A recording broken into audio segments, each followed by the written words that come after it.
quelques mots sur la parasha de Pinchas, Yervad HaTorah Velomder.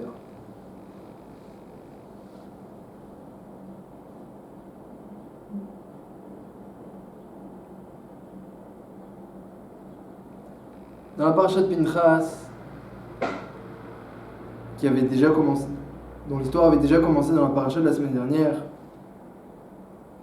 on voit intervenir Pinchas ben Elazar ben Aaron HaKohen avec une bravoure extraordinaire, une Messirut Nefesh, une abnégation hors du commun. Et voilà qu'il embroche une princesse, la plus grande, la fille du plus grand roi de chez les Goïm, de la région. Et Zimri ben Salou, qui était peut-être le Ben Israël le plus chachouv, le plus important de l'époque. Comme Mitras l'a dit lui-même, Gvod Rabo, est-ce qu'on doit être Mechabet de son Rav dans un cas comme ça?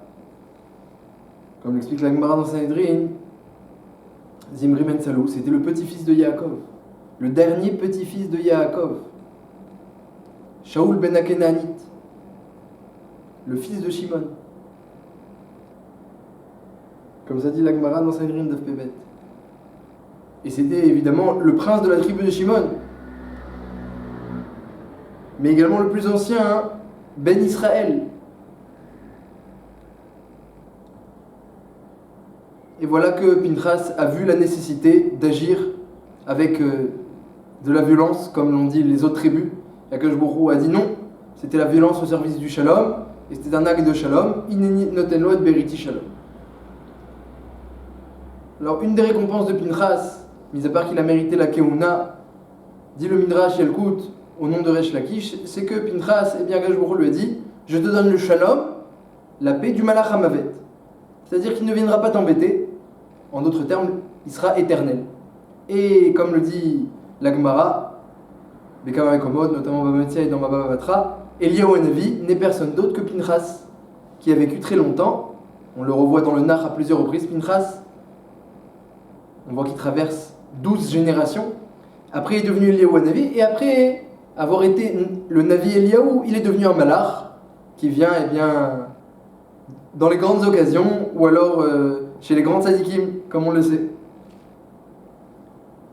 Et donc Pinchas et Eliyahu, et pourquoi? Il y a plein de liens, de parallèles entre Pinchas et Eliyahu.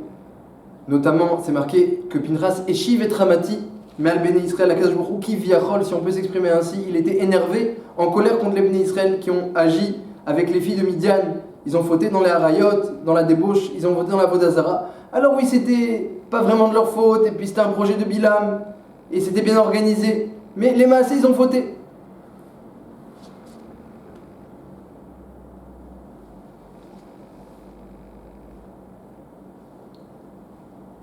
Ah, donc Akadosh Baruch Hu était énervé. Et Pinchas a enlevé la colère d'Akadosh Baruch Hu, et Shiv et Ramati. Et il a fait la paix entre Hachem et les Bnei Israël. Et c'est ça qui est marqué au sujet d'Eliyahu, Ve'eshiv lev avot al banim, ve'lev banim al avotam, que l'a-t-il là-bas que il enverra Eliyahu Navi pour faire la paix entre les parents, les enfants, les parents et Akadosh Baruch Hu. Hein, lorsqu'il y aura des dissensions, Eliyahu Navi va s'occuper eh bien, de faire la paix entre chacun et avec Hachem. Ve'eshiv lev avot al banim, il fera faire tchouva aux enfants, il fera faire tchouva aux parents. Lorsque c'est les enfants qui ont besoin de faire tchouva, il fera faire tchouva aux enfants. Lorsque c'est les parents qui ont besoin de faire tchouva, il fera faire tchouva aux parents. Et tous les cœurs, il les ramènera vers Hachem. Donc mesure pour mesure. La Sheila qu'on peut se demander, c'est comment Eliyahu Navi a été zoré de son rôle dans le Limud HaTorah. Alors on sait bien que toutes les questions qui ne sont pas répondues dans la Gemara, Teiko, eh bien Teiko ça signifie Tishbi Yavo, Veitaret, Tishbi Yetaret, Kushiot, Veibayot. Tishbi Yetaret, Kushiot, Veibayot, Teiko. Ce sont les initiales de le Tishbi, donc c'est Eliyahu Navi qui vient de la ville de Tishbi, eh bien il résoudra les questions qui ne sont pas répondues. Et tous les sfekot, toutes les questions, tous les objets perdus qui n'ont pas été rendus à leur propriétaire, ça c'est Eliyahu Navi, parce qu'il va résoudre tous les problèmes, tous les doutes, notamment dans le domaine de l'étude de la Torah. Tous les din Torah, il va résoudre. Alors d'où il a eu ce route-là? Alors, rapprocher Hachem du clan d'Israël, il l'a fait une fois à l'époque de Pinchas, il le refait encore aujourd'hui, il le refera après. Mais avoir un srout, une part dans la Torah, on n'a pas vu que Pinchas, il a eu une part spéciale dans la Torah, et pourtant Léonavi, lui, il a été zoré de cette part-là dans la Torah. Donc, puisque Léo c'est Pinchas, il faut comprendre comment il a mérité ça. Alors là, Gemara, elle raconte le sibour de Pinchas en détail. Je vous lis un extrait dans Sanhedrin Daf Pevet. C'est marqué que pourquoi Zimri ben Salo il a fait une telle avéra, un gadol adore, le plus ancien de l'époque. Comment il a pu faire une telle faute, Zimri ben Salo? Alors c'est marqué que Vayomer Moshe el Shofti Israël. Lorsque Moshe Rabbeinu a vu que les Bnei Israël ont fauté avec Baal Peor et dans la débauche avec les filles de Midian, il leur a dit Moshe au Shoftim, tuez chacun tous ceux qui sont Nitzmadim, les Baal Peor. Et donc voilà, ils ont commencé à être dîner fajot, lui il est chayav, lui il est pato, lui il est chayav, lui il est pato. Donc voilà des dîners fajot qui se multiplient dans le clan d'Israël, et chacun devait tuer Ishadem Nashav, les gens de sa tribu. Sont venus les Bnei Shimon, les gens de la tribu de Shimon, chez Zimri, ils l'ont dit tu es le gadol, tu es le gadol de notre tribu, tu es le plus ancien d'Israël, et tu laisses les gens se faire tuer par les juges, par les shoftim, et on te demande rien, et toi tu es shotek, et tu ne participes pas à ce jugement pour nous défendre. Donc ils ont demandé à Zimri, défends-nous. Alors Zimri il a vu que c'est vrai qu'on ne l'a pas fait participer au jugement, donc son kavod a été touché. Et puis c'est vrai qu'on juge les Bnei Israël très difficilement, hein, puisqu'on les tue, ils sont chayavé mita pour la faute de Baal Peor, alors que c'était un projet de Bilam, ils ont fauté malgré eux, entre guillemets malgré eux, entraînés par le vin et le Yetzer Hara. Alors Zimri, il a pris la princesse Kozbi Batsour, la plus importante de chez eux, et il l'a amenée chez Moshe Rabbeinu. Il lui a dit voilà, cette fille-là, elle est permise ou interdite. Et ne me dis pas qu'elle est interdite, parce que toi aussi tu t'es marié avec une Midianite. Donc Zimri ben Salou, Shaul ben Akenanite, il s'appelle aussi Shlumiel ben Tsurishadai dans les parachutes précédentes, il voulait montrer au peuple que c'est pas si grave ce qui s'est passé. Il n'y a pas de raison de tuer les juifs. Mais ils ne savaient pas que oui c'était si grave, et que oui il y a raison de tuer les juifs, et que Moshe Rabbeinu il sait ce qu'il fait. Et les Shoftim aussi, ils ont suivi l'ordre de Moshe. Donc ils voulaient défendre le clan d'Israël. Et donc pour minimiser la faute, il a fauté aussi. Donc il y a une certaine logique, mais c'était pas ce qu'Hachem il attendait de lui. Et bien Moshe Rabbeinu il s'est Rafou Yadav, la Gemara elle dit, quand il a vu ça, il s'est senti complètement affaibli, Moshe Rabbeinu il n'a plus de force. Comment moi je lui parlais devant lui? Il ne savait plus quoi faire, puisqu'il savait que c'était quelqu'un de très important. Et les Bnei Israël, ils se sont mis à pleurer en voyant cette scène. Les tzadikim, ils ont vu comment, eh bien, on est mezalzel dans les lois de la Torah, quand on se marie avec une goya, partir avec une goya, c'est très grave. Comme elle dit la Gemara là-bas dans Sanhedrin, c'est chayav karet. Des rabbanan, chayav karet, mais c'est une halakha très chamoura.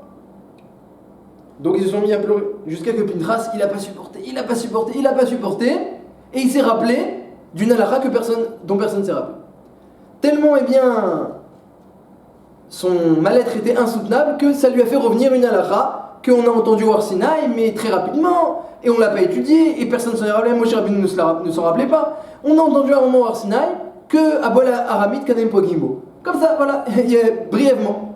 Et lui, il s'est rappelé, oui, ça y est, c'est clair. Dans une telle situation, Retson Hashem, c'est qu'on tue celui qui faute ainsi.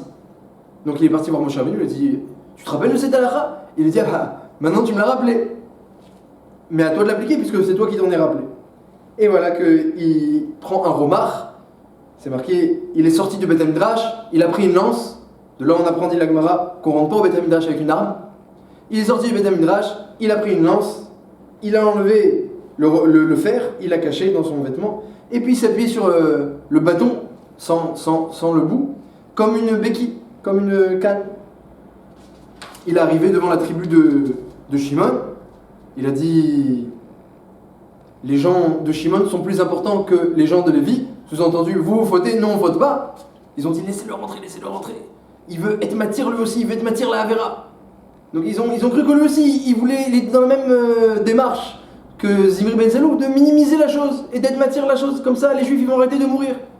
Évidemment, les juifs ils ont toujours une bonne kavana. Hein, comme dit le dicton, l'enfer est pavé de bonnes intentions. Mais il faut savoir quand même qu'est-ce qu'Hachem il attend de nous. Donc il est rentré, et puis voilà, dit la Gemara qu'il a eu toutes sortes de nissim. Rabbi Yochanan il compte au moins 6 nissim, qu'il a pu les tuer pendant la faute.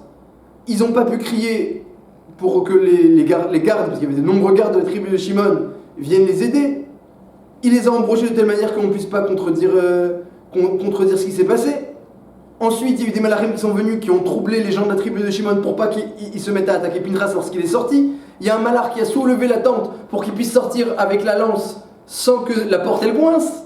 Toutes sortes de miracles extraordinaires contre Rabbi Yochanan pour que l'acte de Pinchas puisse être reconnu. Et même avec ça, après qu'il ait été reconnu, quand même les gens ils ont commencé à cancaner, à dire du mal de Pinchas. Oui, il descend de Yitro, c'est pour ça qu'il agit comme ça.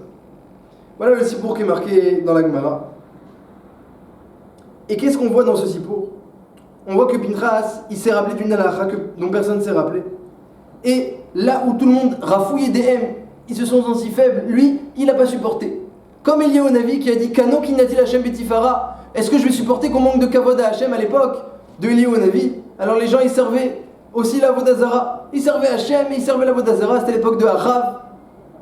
Alors les gens ils servaient le Baal. Et Eliyahu Navi il a dit c'est jusqu'à quand? Si vous voulez être idolâtre, soyez idolâtre. Mais si vous voulez suivre Hashem, suivez Hashem totalement. On ne peut pas faire les deux. Encore une fois, on voit que Eliyahu Navi il est intervenu pour le kavod d'Hashem. Et les gens étaient mezalzalim dans le issour de Avodazara. Avodazara, c'est interdit. Il est makpid sur le kavod d'Alachot. Comme Pinchas qui a dit, on ne peut pas être mezalzal dans une halakha. Ah oui, c'est une halakha avec une goya, c'est des rabbanan, c'est pas marqué dans la Torah, c'est une marloquette, etc. Mais c'est une halakha pshuta. Il est makpid sur le kavod de la halakha. Ah, les juifs ils sont en train de mourir. Eh ben oui. Eh ben oui. Si Moshe Rabbeinu il a dit, Moshe Rabbeinu l'a dit. Et il a agi pour défendre le kavod de la halakha et le kavod d'Hachem, et à l'époque où il était Pinchas, à l'époque où il était Eliyahu. Mais ça ne nous explique pas encore comment il a mérité son rôle dans la Torah. Pour cela, il y a besoin d'une autre Gemara qui dit que, à cause de quoi a été détruit le Beth Amikdash, demande la Gemara dans Baba Metzia. En ce moment, on est dans les 3 semaines, on doit s'endeuiller sur le Beth Amikdash, et on ne doit pas juste s'endeuiller, mais essayer de le ramener. Donc il faut étudier les raisons de sa destruction et qui seront pour nous les raisons de sa reconstruction, si on les arrange. Alors la Gemara elle dit, Amar Yuda Amarav, on a demandé aux Malachim, on a demandé aux Nevi'im, on a demandé aux Chachamim, personne n'a su pourquoi le Beth Amikdash il a été détruit. Alors, les gens à l'époque, ils faisaient la Torah et les mitzvot, jusqu'à que Baruch Hu lui-même a dit Alozvam et Torati. Il a expliqué, Rav Yuda Amarav, que de quoi il s'agit? Al Shelo Beru Batora Trila. Il faisait pas Birkot à Torah. Explique Rashi, explique Rabbeinu Yona, il faisait pas Birkot à Torah. Qu'est-ce que ça signifie? Il faisait pas Birkot à Torah. On parle de gens qui font la Torah, qui étudient. Il faisait pas Birkot à Torah. Alors dit Rashi explique Kipshuto, il faisait pas dans Baba Metzia d'Afpe, il faisait pas Birkot à Torah, c'est-à-dire ça leur paraissait pas si important que ça l'étude pour qu'il y ait besoin de faire une bracha avant. Rabbeinu Yona aussi va dans ce sens. Il ne donnait pas assez d'importance à l'étude. Lorsqu'on mange un très bon plat, on fait une bracha bekavana, on dit merci à Hachem. Lorsqu'on est très content d'un sauvetage, on remercie, on fait une seudat toda'a. Plus on remercie, plus ça montre qu'on donne de l'importance ou à un événement ou à une chose. Si on fait pas Birkot Torah, ça veut dire que on étudie parce qu'on étudie.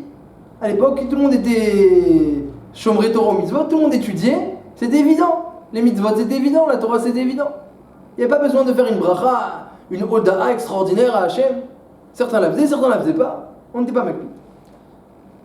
Le Rambam il dit que, c'est quoi Shelo Beru Batora Trila? Il faisait pas monter les Talmidei Chachamim à la Torah en premier. Shelo Beru Batora Trila. Lorsqu'il fallait faire la bracha de la Torah, donc faire monter une alia, eh bien on faisait pas monter les Talmidei Chachamim en premier. On faisait monter les gens importants de la choule et le président et le cousin du président, etc. On ne faisait pas monter les Talmidei Chachamim, on n'est pas mechabet la Torah comme les hommes de Torah comme il fallait. Que ce soit d'après le Rambam ou d'après Rashi et Rabbeinu Yona, l'idée est la même. On ne faisait pas assez de kavod à la Torah. Et alors le Bar explique dans l'Ilchot Birkot Torah qu'Akadosh Baruch Hu, il ne nous demande pas seulement d'étudier et de pratiquer les mitzvot, mais il nous demande surtout de comprendre qu'est-ce qui se cache derrière. Qu'est-ce qui se cache derrière? Tout simplement, il se cache Hachem lui-même. Hachem a donné la Torah et les mitzvot Hein? Et en même temps, il s'est donné lui-même. Comme le disent nos sages dans la célèbre métaphore. Pourquoi Hachem a demandé de construire le Mishkan juste après le don de la Torah? Parce qu'Hachem a dit, maintenant que je vous ai donné la Torah, je suis obligé de venir aussi. Est-ce que je peux me séparer de ma fille unique? Je suis obligé de venir aussi. Tu as pris ma fille, mon cher prince, tu as pris ma fille, et bien maintenant, fais-moi une petite maison que je puisse habiter à côté. Ça veut dire que la Torah, qui est aujourd'hui sur terre, eh bien, même si elle est entre nos mains, et qu'elle s'étudie avec une logique humaine, et dont les halachot nous concernent, mais elle amène le père de la Torah, le roi, elle amène Hachem ici-bas. C'est ça tout le but de la Torah. Mais si on commence à détacher les deux, il y a la Torah, il y a la mitzvot, puis il y a Hachem, on sépare les deux, c'est terrible, c'est une catastrophe. D'ailleurs, ça paraît incompréhensible, parce qu'on peut détacher Hachem de la Torah. Mais alors du coup, si tu ne détaches pas Hachem de la Torah, alors quand tu étudies, alors ça doit ressembler à quelque chose de divin, ça doit ressembler à quelque chose de transcendant. Il y a même des rabbinim qui étudient seulement avec leur chapeau et avec leur veste, comme quelqu'un qui va faire une amida. Le Or Sameach n'étudie que debout. Il dit, je ne peux pas étudier assis. D'ailleurs, les Ashkenazim ont le minhag d'écouter Kriyat Torah debout pour faire kavod à la Torah. Nous, on se lève seulement dans les 10 commandements, d'après certains, mais eux se lèvent tout le temps. Donc, Akash Baruch Hu, il a dit, sachez qu'avec la Torah, je me donne aussi. C'est un l'écartov parce que je me suis donné avec elle. Veikrouli, Trouma. Veikrouli. Je me suis donné avec elle. Et le bar dit que si chaque personne qui étudie était consciente qu'il amène la Shrina au-dessus de lui et qu'il devient un Beth Amikdash aujourd'hui qu'on appelle le Beth Amikdash, dit la Gemara, où est le Beth Amikdash? Elle n'est que dans les Arba Amot de l'étude de la Gemara. Alors lorsqu'un homme il étudie la Torah et il amène la Shrina au-dessus de lui, il donne à Hachem la possibilité de résider ici-bas. Si quelqu'un était conscient, son étude, elle serait complètement différente. Et les conséquences de ce dont il aussi, c'est complètement différent. Les Bnei Israël à l'époque du Beth Amikdash, ils étaient mezalzelim. Ils n'ont pas compris que la Torah c'est pour amener Hachem. Ils se sont plus rapprochés du côté halacha, du côté pratique. Ils faisaient que pour, dit le bar, ils n'étudiaient que pour le lémassé, pour savoir comment agir dans la vie de tous les jours. Ils sont passés à côté du côté divin de la Torah, que lorsqu'un homme il est collé à l'étude, eh bien il est collé à Hachem. Et ça, Akash Baruch Hu, il était mapide avec eux. Et la Midat Hadin, de façon générale, ça c'est le grand principe. Hachem, il sait qu'on n'est pas parfait. Il sait qu'on n'est pas parfait. On peut pas être, un être humain ne peut pas être parfait dans tous les domaines, il fait des erreurs, il fait des fautes, il fait même parfois des avérotes. Mais au moins que sur les principes, il soit clair. Mais s'il renie les principes, alors là, la Midat Hadin, la rigueur divine, elle sera makpid. Elle sera makpid. Parce qu'il y a beaucoup moins de gens qui s'arrangent. Et puis, c'est pas seulement des fautes involontaires, c'est des fautes maintenant qui sont conscientes et avec préméditation, et plus que ça. Beshita, c'est des fautes avec par esprit de contradiction. Et ça, c'est la différence entre quelqu'un qui fait une avéra et quelqu'un qui manque de kavod. Quelqu'un qui fait une avéra, eh bien c'est une erreur. On peut la considérer béchogek, peut-être, sous certains aspects. Il a des circonstances atténuantes.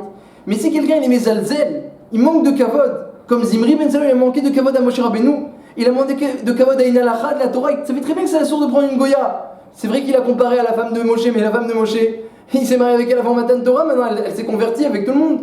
Donc il a manqué de kavod à une halacha de la Torah, il s'est moqué, il a dit quelle différence, une midianite avant Matan Torah, une midianite après Matan Torah, quelle différence? C'est manqué de kavod à une halacha, il a manqué de kavod à Moshe Rabbeinu.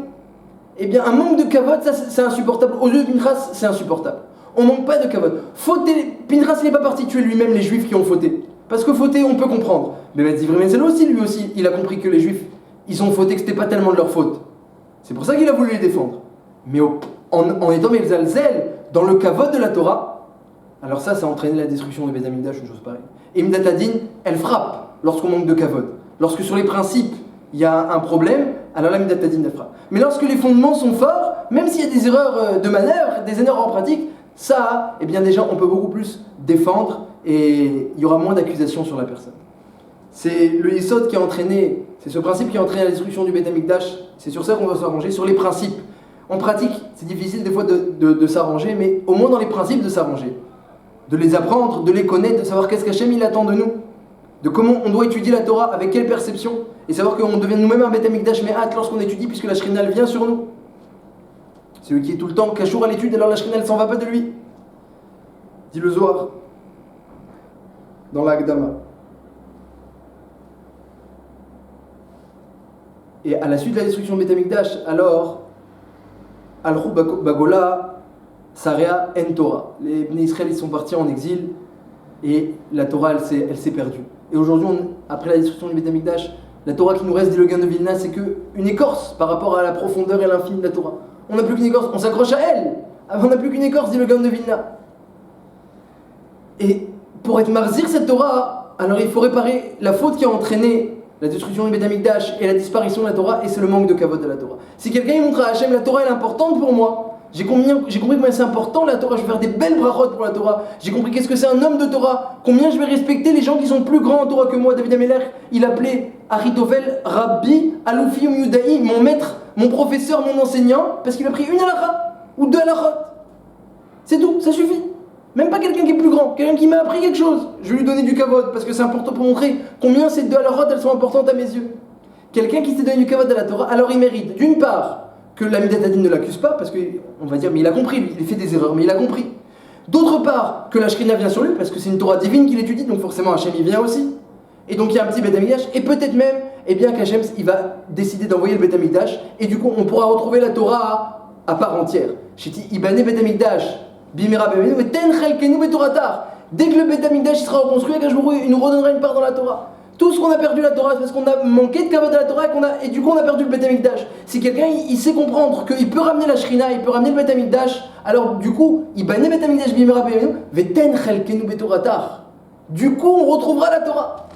Et donc voilà, tout est lié, cette période elle est liée à la paracha, et le kavod de la Torah, il est lié à la destruction de Beth Amikdash, il est lié à l'intervention de Pinchas. Et c'est de cette manière que Pinchas, qui a agi pour le kavod de la Torah et le kavod de la halacha, eh bien, il a mérité d'être lié au Navi, qui Bimera Biyanu viendra et répondra à toutes les questions et sfekot de halacha.